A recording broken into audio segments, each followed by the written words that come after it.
una corte constitucional que ha venido jugando políticamente, como todas las cortes en estos momentos, una reforma a la salud que está más que embolatada en el Congreso de la República, pero ¿cómo no volvemos atrás? Estamos a un año electoral y cómo el movimiento social, el movimiento juvenil, de trabajadores, de campesinos, de indígenas, de mujeres, podemos seguir apostando, cómo le apostamos a mantener un proyecto que profundice ganancias para los sectores, para la productividad, para los trabajadores, para los jóvenes, etc.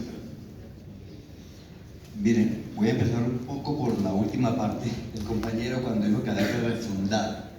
Esa palabra aquí en Colombia es obscena. Obscena. Porque los paramilitares refundaron la patria. Entonces, o sea, el contexto nos cambia. Yo sé. Movimiento popular. Sí, pero aquí el paramilitarismo refundó la patria. ¿Sí? Aliado con los poderes económicos y, por supuesto, con el narcotráfico, que además es un elemento que, digamos, es muy particular del resto de América Latina. Bueno, ya hoy Venezuela y Ecuador empiezan a tener esas mismas dinámicas, pero el peso del narcotráfico en la economía colombiana es muy grande.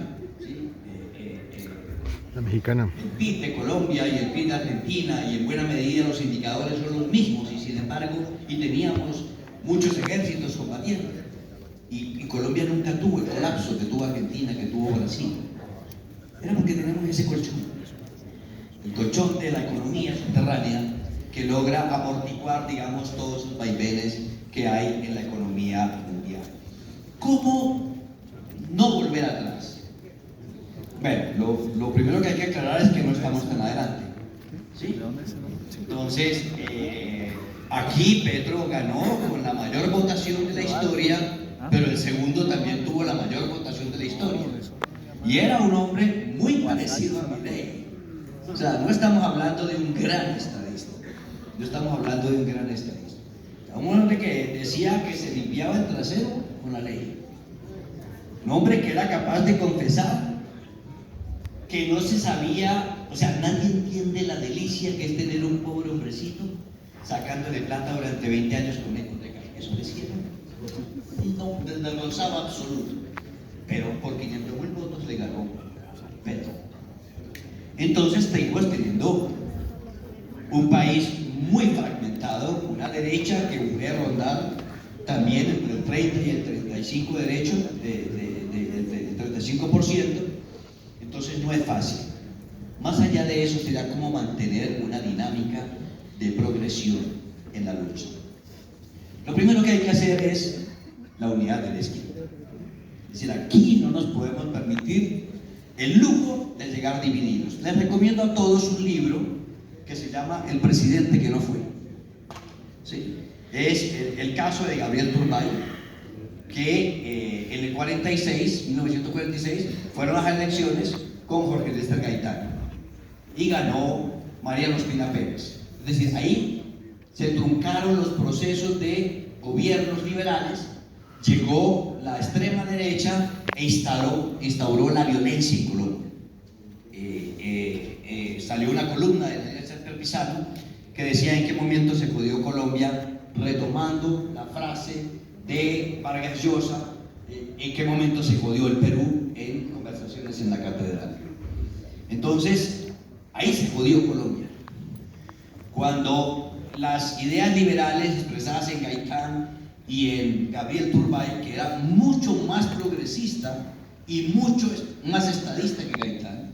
O sea, Gaitán era un activista, un agitador, pero nunca tuvo un programa, nunca quiso un partido. A veces se había formado en Italia. Se había formado el derecho con Enrico Ferri, entonces tenía muchos rayones de Mussolini. ¿Sí?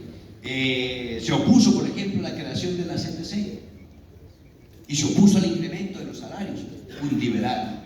Que lo que pasa es que pues, el asesinato de Gaitán tapó la figura de Gabriel Turbay, que realmente tenía una concepción modernista, había participado incluso en la creación del Partido Comunista y luego había devenido en la izquierda del Partido Liberal. Ahí se jodió Colombia con esa división. Nos puede pasar hoy exactamente lo mismo. Si los sectores progresistas, que es una amalgama difusa, ambigua, pero que tiene de todas maneras unos puntos en común, no se pone de acuerdo, no pone por encima de sus pretensiones individuales la necesidad de mantener este proyecto político, vamos a llegar atrás. ¿Sí? Pero tenemos, yo soy optimista porque es que la derecha tampoco la tiene fácil. Porque es que todos los candidatos de derecha dan grima. Claro, Milei ganó y casi nos gana este otro señor. Pero, digamos, no hay un proyecto. Un señor que dice voy a destripar a toda la izquierda, literalmente. ¿Sí?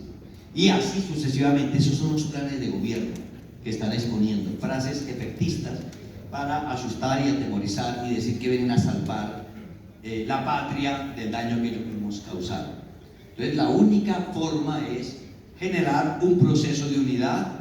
Hay unas dificultades para lo que se conoce como el pacto histórico, pero ese pacto histórico tendrá que contarse más adelante con el Frente Amplio, que es el que permitirá, digamos, mantener una dinámica. Porque ciertamente, digamos, desde la sociedad, Colombia sigue siendo en buena medida liberal, ¿sí? Tiene una mayoría liberal, progresista, pero el problema es que siempre llega dividida. Y eso es lo que no puede pasar esta vez. Y por eso este libro es tan actual. Si bien ocurrió casi hace 100 años atrás, es un recordatorio dramático de lo que nos puede seguir pasando y continuar una profunda noche oscura si no logramos un proceso de unidad para mantener y seguir fortaleciendo este proceso. Doctor Gamina, ¿es posible que Ecuador, Bolivia, Argentina recuperen una senda, digamos, de transformaciones? El movimiento social, el movimiento político en estos países, como vimos ahorita en Bolivia, llegó completamente dividido y eso permitió que este domingo pasado pues, fuera elegido el candidato de la centroderecha. ¿Es posible volver a retomar el camino? Yo no sé si en Colombia se dice barajar y dar de nuevo. Yo creo que, yo escuchaba la respuesta tuya recién, en las condiciones de Colombia suenan interesantes. Pero en Argentina, o en Bolivia, o en Ecuador, la parte de la población que descreyó de los gobiernos progresistas, el kirchnerismo en Argentina, el MAS en Bolivia, el correísmo, bueno, ahí es una parte de la población que no quiere volver para atrás, entonces no va a recuperar. Se puede recuperar, como él decía, no estamos adelante, no vamos a retroceder porque no estamos adelante. Bueno, recuperar lo que una parte importante del movimiento popular no quiere es muy difícil. Y encima vino algo nuevo que fue muy distorsivo para la historia política de la Argentina, como en Brasil lo fue Bolsonaro. Nuestros amigos brasileños nos decían, no, imposible que en Brasil gane Bolsonaro. Bueno, el bolsonarismo, aunque Bolsonaro está preso y no puede ser candidato, el bolsonarismo existe. Entonces hay una realidad nueva. Por eso yo hablo de refutar, entiendo que las palabras a veces suenan distintas. No, está claro. Pero yo creo que hay que barajar y dar de nuevo. Y lo que hay que pensar es, ¿cuál es el proyecto? Casi yo te diría, no sé cuánto se conoce la realidad argentina, pero en Argentina aparece como opositor al mileísmo, el peronismo, versión kirchnerista, y la izquierda, que el peronismo, estamos hablando del 35% de los votos, y la izquierda el 5%. Pero que la unidad, en los términos que la planteaba recién, sería esa, la unidad del peronismo y la izquierda en la Argentina. La verdad es que ni el peronismo acepta a la izquierda, ni la izquierda acepta al peronismo. Hablo de estos términos porque dijiste unidad de la izquierda, que en la realidad colombiana eso es así. En la realidad argentina no. Y en la realidad boliviana, yo creo que Evo Morales sigue siendo hoy el dirigente político más importante de Bolivia. Pero la segunda vuelta tuvo 2 candidatos de derecha. O sea, no ingresó las fuerzas vinculadas al MAS, ni siquiera vinculadas al gobierno de Luis Arce. Y en Ecuador pasa algo muy parecido. una correísmo. situación popular, social, El correísmo ahí. muy importante en estas horas. Con lo cual hay que repensar la estrategia. Yo creo que el problema en todos los países, sin matices, con las especificidades de cada país, la pregunta es cuál es el proyecto político. ¿Qué es lo que queremos construir? Recién decías, y yo coincido, ¿cuál es el modelo productivo y de desarrollo? ¿Cuál es el tipo de orden económico que queremos organizar? ¿Cuáles son las necesidades que queremos satisfacer? Porque la lógica hegemónica es producir para exportar y conseguir dólares para... No. El objetivo tiene que ser alimentar a la población, resolver las necesidades educativas, sanitarias. Bueno, hay necesidades, y coincido, es un proyecto latinoamericano y caribeño que tiene que incluir al conjunto de nuestros países. Hace falta muchos más encuentros de esta naturaleza, muchos más debates de este tipo para traer lo nuevo.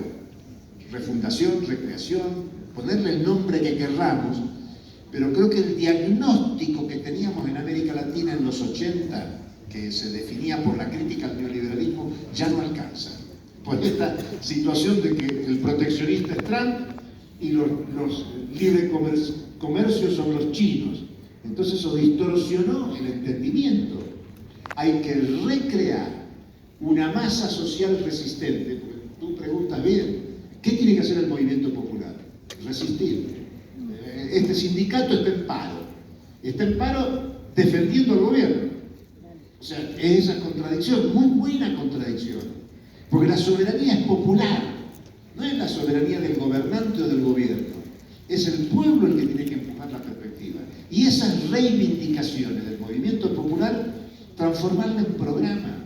Y que ese programa mande al gobierno. No que el gobierno diga lo que está bien o lo que está mal, sino que sea porque en realidad, ¿qué es la democracia? Es el gobierno del pueblo, por el pueblo y para el pueblo. Entonces, el que gobierne es el pueblo, no el Congreso, no el presidente, la presidenta o quien sea, no es la justicia, sino es el poder popular. Me parece que eso es lo que hay que recrear y en ese proceso construir el proyecto político. Yo creo que hoy, y hablando ya de la izquierda mundial no tiene proyecto político. En otra época, yo viví, mi juventud fue en tiempos de la bipolaridad. Estabas con el capitalismo o estabas con el socialismo. E incluso existía el tercer mundo porque era una forma de colarse en las contradicciones del primero y del segundo. ¿Dónde está el tercer mundo hoy? No existe el tercer mundo. Casi ni existe segundo, porque lo que se disputa es la hegemonía del capitalismo. Entonces, me parece que la perspectiva es esa. Tenemos que asumirnos como sujeto colectivo por las transformaciones y generar una reorganización del movimiento popular y de la estrategia de poder. Y lo que hay que hacer es disputar poder. Muy bien. Bueno, para cerrar esta ronda de preguntas aquí en esta conversación